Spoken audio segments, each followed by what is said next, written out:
3월 10일 화요일입니다. 오늘도 하나님의 말씀을 묵상하고 새벽 기도를 들으면서 승리하는 하루 되기를 간절히 바랍니다. 찬송가 359장 천성을 향해 가는 성도들아 같이 찬양하십시다. 우리 가정에서도 우리 성도님들 영상을 틀어놓고 조용히 함께 가사를 묵상하면서 같이 부르시겠습니다.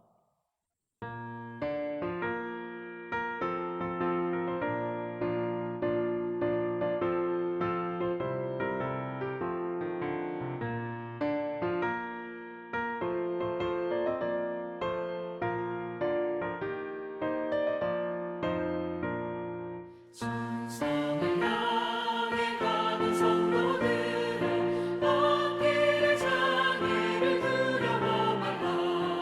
성령이 너를 인도하시리니 왜 지체를 하고 있느냐. 앞으로 천성을 향해 나가세. 천성문만 바라보 나가세. 모든 천사 너희를 영접하라. 문 앞에 기다려 서 있네. 너 가는 길을 누가 비웃거든 확실한 증거를 보여주어라. 성령이 친히 감화하여 주사 그들도 참 길을 찾으리. 앞으로 천성을 향해 나가세. 천성문만 바라보 나가세. 모든 천사 너희를 영접하라. 문 앞에 기다려 서 있네.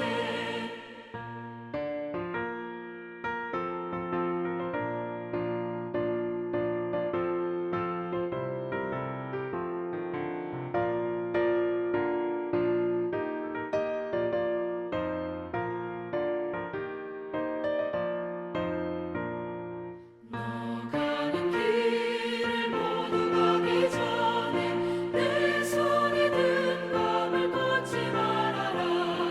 정하게 흉계 모두 깨뜨리고 끝까지 잘 싸워 이겨라. 앞으로 천성을 향해 나가세. 천성문만 바라보 나가세.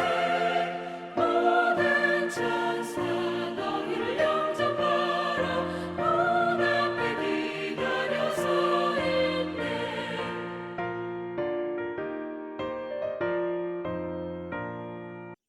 자, 오늘 성도님들과 함께 묵상할 말씀은 마태복음 7장 21절부터 27절이지요. 이번 사순절 특별 새벽 기도를 지나고 있지만은요, 이번 사순절 기간의 주제는 그리스도를 본받자는 겁니다. 예수님의 말씀을 가슴에 새기고 예수님의 성품을 본받기를 힘쓰고 예수님의 교훈과 가르침을 따라 살기를 힘쓰는 그런 사순절이 되기를 바랍니다. 자, 마태복음 7장 21절부터 27절까지 저와 한 절씩 교독하겠습니다.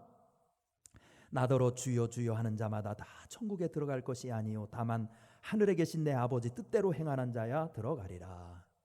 그날에 많은 사람이 나더러 이르되 주여 주여 우리가 주의 이름으로 선지자 노릇하며 주의 이름으로 귀신을 쫓아내며 주의 이름으로 많은 권능을 행하지 아니하였나이까 하리니. 그때 내가 그들에게 밝히 말하되 내가 너희를 도무지 알지 못하니 불법을 행하는 자들아 내게서 떠나가라 하리라. 그러므로 누구든지 나의 이 말을 듣고 행하는 자는 그 집을 반석 위에 지은 지혜로운 사람 같으리니. 비가 내리고 창수가 나고 바람이 불어 그 집에 부딪히되 무너지지 아니하나니 이는 추초를 반석 위에 놓은 까닭이요 나의 이 말을 듣고 행하지 아니하는 자는 그 집을 모래 위에 지은 어리석은 사람 같으리니. 함께 읽습니다. 비가 내리고 창수가 나고 바람이 불어 그 집에 부딪힘에 무너져 그 무너짐이 심하니라. 아멘. 2010년도 1월 12일 중앙아메리카에 아이티라는 나라 있죠. 그때 엄청난 그 나라에 정말 재앙이라 할 만한 지진이 발생했었어요. 무려 진도가 7.0의 강진. 이것으로 대통령궁, 정보기관과 건물, 의회, 병원 다 붕괴되고 30만 명 이상의 사상자가 발생했었습니다. 그런데 근래해에 유난히 지진이 많이 일어났었습니다. 그게 2월 27일에는 칠레에서 8.8, 이 8.8이라는 이 진도가 상상이 안 되는데요. 그때 엄청난 사상자가 나쳤죠. 그해 또 3월 4일은 대만에서 또 엄청난 6.4의 강진으로 거의 100여 명에 이르는 사상자가 나기도 했었습니다. 참 지진이 끝나지 않아서 이 종말이 가까웠는가 정말 두려워할 정도의 그 해였었어요. 자, 그렇다면 대한민국은 지진의 안전지대일까요? 지질학자에 따르면 한국은 비교적 지진의 안전지대에 속해 있지만 1978년 이후 진도 5 이상의 지진이 5차례나 발생해서 안심할 수는 없다고 합니다. 그래서 연세대학교 지구시스템과학부 홍태경 교수는 현재 기술로는 지진이 10분, 20분 전에 예보할 수 있는 그런 기술은 없다는 겁니다. 불가능하대요. 그러니까 할 수 있는 최선의 조치는 건물의 내진 설계를 하고 지진 경보체적 구축을 빨리 해놓는 게 필요하다. 그게 최선이다 라고 말했습니다. 그래서 예수님은 오늘 본문에서 집 짓는 자의 비유를 들어서 우리 신앙생활에도 환난 풍파에 무너지지 않으려면 그 기초를 튼튼히 해야 한다고 강조하고 있습니다. 그렇다면 신앙의 기초를 반석 위에 세우는 비결은 무엇일까요? 오늘 본문 말씀을 통해서 몇 가지로 찾아봅니다. 첫 번째, 우리 인생이 무너지지 않고 믿음이 무너지지 않는 반석 위에 집을 지은 것과 같은 그런 신앙은 첫째, 그리스도를 중심에 두라는 겁니다. 21절부터 23절 말씀을 보시면 그 말씀을 알 수 있어요. 본문의 예수님의 비유를 정확히 알려면 문맥을 살펴봐야 합니다. 오늘 비유는 15절부터 시작되죠. 흔들림 없는 신앙생활을 하려면 거짓 선지자를 분별할 줄 알아야 한다고 예수님이 가르치셨습니다. 그런데 거짓 선지자는 어떻게 구별합니까? 그 열매를 보면 안 되는 거예요. 20절에서 가르치고 있죠. 그렇다면 본문에서 말하는 예수님이 말씀하는 열매는 뭡니까? 대부분의 주석가들은 선지자들의 삶이라고 해석을 합니다. 그러나 21절에 나오는 선지자들을 보십시오. 주여 주여 외치는 것으로 모아서 열정적인 신앙의 고백이 있습니다. 또한 주의 이름으로 귀신을 쫓아냄과 많은 권능을 행한 것으로 모아서 사역에 엄청난 능력을 지녔던 것도 볼 수 있어요. 한마디로 경건의 모양과 능력을 두 갖춘 흠잡을 데 없는 선지자의 삶을 살고 있었습니다. 그런데도 주님은 그들을 쫓아낸 것을 보면 열매는 삶 이상의 의미를 가르친다고 알 수 있어요. 그래서 고린도전서 15장 20절에서 이제 그리스도께서 죽은 자 가운데서 다시 살아나사 잠자는 자들의 첫 열매가 되셨도다. 거기 첫 열매라는 말씀이 나오죠. 그렇다고 보면 열매는 우리 성도들의 삶, 선지자들의 삶이라는 것 이상으로 더 중요한 가르침을 가리키고 있는데 바로 예수 그리스도 자체를 의미한다는 겁니다. 아무리 신령해 보이고 권능을 많이 행한 선지자라고 하여도 그 속에 예수님이 계시지 않는다면 모래 위에 지은 집이라는 거예요. 요즘 한국의 그 많은 이단들의 교주들을 보세요. 사람들 그들의 설교 들으면 다 빠져들잖아요. 능력을 행했대잖아요. 근데 그들의 가슴에 진정 예수가 살아있는지, 어떻게 예수가 살아있다면 그토록 주님의 몸된 교회를 혼란스럽게 합니까? 여러분, 바울처럼 예수님 중심에 주는 삶을 살면 무너지지 않습니다. 그러니까 우리도 반석 위에 지으려면 예수님을 중심에 모셔야 돼요. 두 번째, 우리 믿음이 흔들리지 않으려면 말씀을 들으라는 겁니다. 24절 말씀이에요. 우리가 사는 지금 이 시대는 자기 주장에 힘껏 목청을 높여도 남의 소리에는 귀 기울이지 않는 시대입니다. 그래서 성경은 그때가 이르르니 사람이 바른 교훈을 받지 아니하며 귀가 가리워져서 자기의 사욕을 쫓을 스승을 많이 두고 또 그 귀를 진리에서 돌이켜 허탄한 이야기를 쫓으리라고 디모데후서 4장 3절에서부터 4절에서 말씀하셨어요. 그러나 큰 믿음의 집을 지으려면 듣는 귀가 열려 있어야 합니다.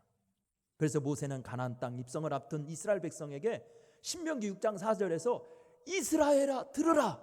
쉐마라는 말이 거기 있잖아요. 쉐마교리. 이스라엘아 들으라 라고 한 것이며, 바울은 로마서 10장 17절에서 그러므로 믿음은 들음에서 나며 들음은 그리스도의 말씀으로 말미암았느니라고 외친 것입니다. 아무리 삶에 많은 업적을 쌓았다 해도 주님의 말씀에 귀를 막고 있다면 죽음이라는 지진이 올 때에 속절없이 무너지고 말 것입니다. 셋째로, 무너지지 않는 집을 지으려면 말씀을 행하라는 겁니다. 말씀을 행하라. 26절, 우리 속담에 구슬이 서말이라도 꿰어야 보배라는 말이 있습니다. 하나님의 말씀이야말로 보배보다 더 소중한 것이지만 그 말씀이 진정 가치를 발휘하려면 실천해야 합니다. 그래서 예수님은 주옥 같은 산상수훈의 교훈을 마치시면서 그 결론을 말씀의 실천으로 끝을 맺고 있습니다. 우리는 때로 하나님의 말씀이 이해되지 않거나 자신의 삶의 방법이 다르다고 실천하기를 주저할 때가 참 많이 있습니다. 하지만 흔들리지 않는 반석 같은 믿음을 지니려면 베드로처럼 말씀에 순종해야 됩니다. 베드로 누가복음 5장 5절에서 그랬잖아요. 밤이 맞도록 수고했지만은 주님의 말씀에 순종하겠다 이렇게 했잖아요. 그 믿음이 있어야 흔들리지 않게 됩니다. 주전 8세기 예언자 아모스는 양식이 없어 주림이 아니라 말씀 없는 기갈이라고 통탄했습니다. 그러나 지금 이 시대는 각종 매체를 통한 유수한 말씀들이 홍수처럼 넘쳐나고 있습니다. 아마도 우리 시대는 넘쳐난 말씀의 홍수 속에서 행하지 않는 기갈을 겪고 있다고 하겠습니다.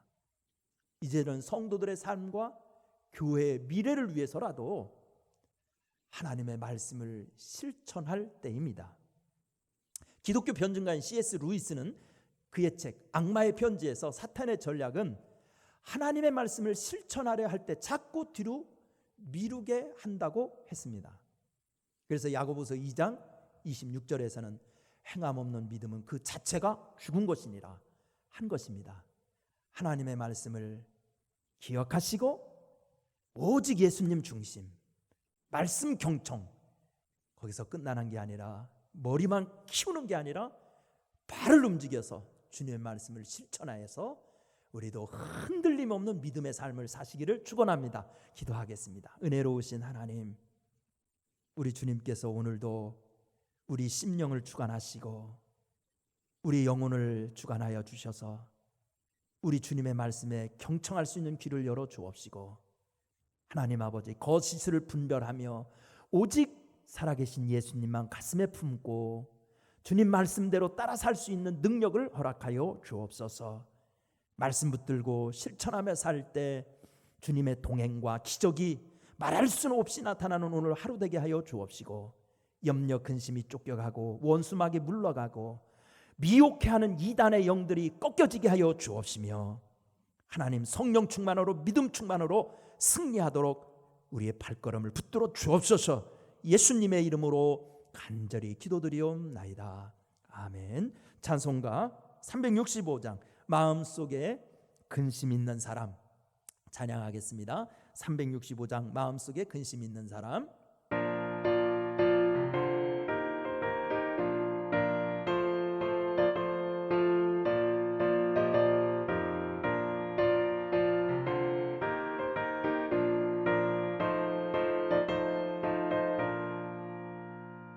마음속에 근심 있는 사람 주 예수 앞에 다 아뢰어라. 슬픈 마음 있을 때에라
예수 앞에 다 아뢰어라. 주 우리의 친구니 무엇이나 근심하지 말고 주 예수께 아뢰라. 다 함께 주기도문함으로 오늘 새벽 예배를 마치겠습니다. 하늘에 계신 우리 아버지여, 이름이 거룩히 여김을 받으시오며 나라가 임하시오며 뜻이 하늘에서 이루어진 것 같이 땅에서도 이루어지이다. 오늘 우리에게 일용할 양식을 주시옵고 우리가 우리에게 죄 지은 자를 사하여 준 것 같이 우리 죄를 사하여 주시옵고 우리를 시험에 들게 하지 마시옵고 다만 악에서 구하시옵소서. 나라와 권세와 영광이 아버지께 영원히 쌓옵나이다. 아멘.